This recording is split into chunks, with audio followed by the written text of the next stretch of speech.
Hey everybody, chilling back here with Craigs. So just thinking about this weekend's gospel, and Jesus is going to tell the parable about, for those who went to Mass, hopefully you all got a chance to go to Mass or watch it online. I know we didn't have one this week. We'll have one for you in September, so next week. Jesus was talking about, when you throw when you go to a feast, seek the lesser place, right? Don't seek the place of honor. And when you throw a banquet, try to throw it for people, who can't pay you back. Don't say like, oh, who should we invite to the wedding? Oh, let's invite them because they'll give us a good financial present, right? Like, let's invite Father Dave because he'll give us a good present. Actually, I can't afford one. I'll give you a blessing. And that's what he says. When you help people, and you just do it to help people, and you do it with, like the poor will bless you. People who don't have the ability to pay you back, they will bless you. And I think there's a cool dynamic with that, because does God hear the cry of the poor? Of course he does. That's what the scriptures say over and over again. The Lord hears the cry of the poor. And so when you and I do things, we give to charity, we help people in secret ways that they never know. Well, God knows. And when good things happen to those people in, dire straits or poor situations, they say like, oh, God bless whoever helped us, or, God bless you, or something like that. Well, God will bless you because he answers those prayers, and then he'll bless you in heaven too. That's what Jesus says, right? Your Father who sees in secret will repay you. And so I was thinking about this weekend here, the homily at the parish. It's my girl. And what comes to mind is Eureka. And I don't mean the TV show, but I think it was about this place, but I don't know. I've never seen that show. I think it was a show. But Eureka, California has a rule that Santa Fe, California used to have. And I thought this happened in Jersey, but I couldn't find it online.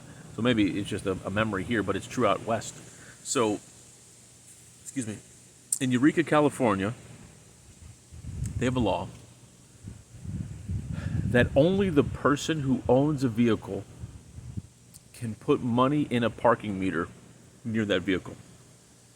Or if someone else is going to do that, the person who owns the vehicle has to approve and know that that is being done for their vehicle by a person they know.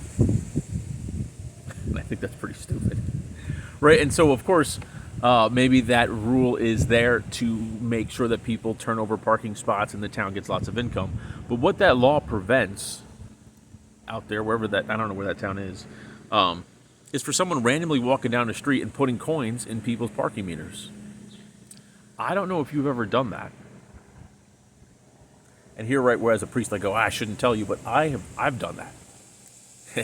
It's super good. It feels amazing. Where you see people and their parking meters in the red and no one's around, and you're just like, joop, joop, joop, and I think, well, now probably parking meters are more cards, so I'm going back to a time when it was like coins.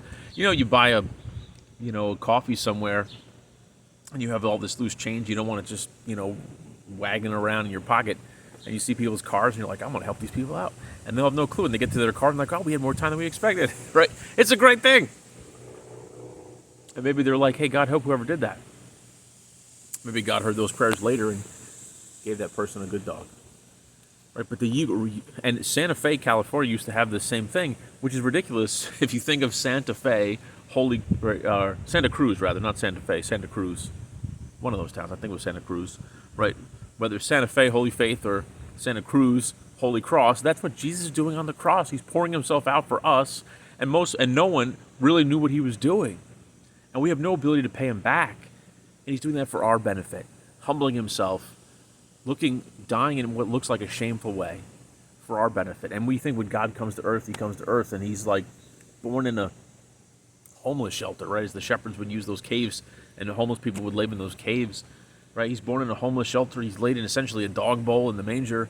He's lowering himself for us. And we have no clue what he's doing, right?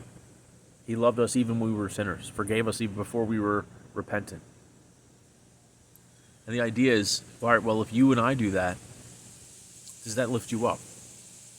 If you choose to commit yourself to doing what's best for other people and seeking to be the lever that lifts other people up without attention on you, what will happen?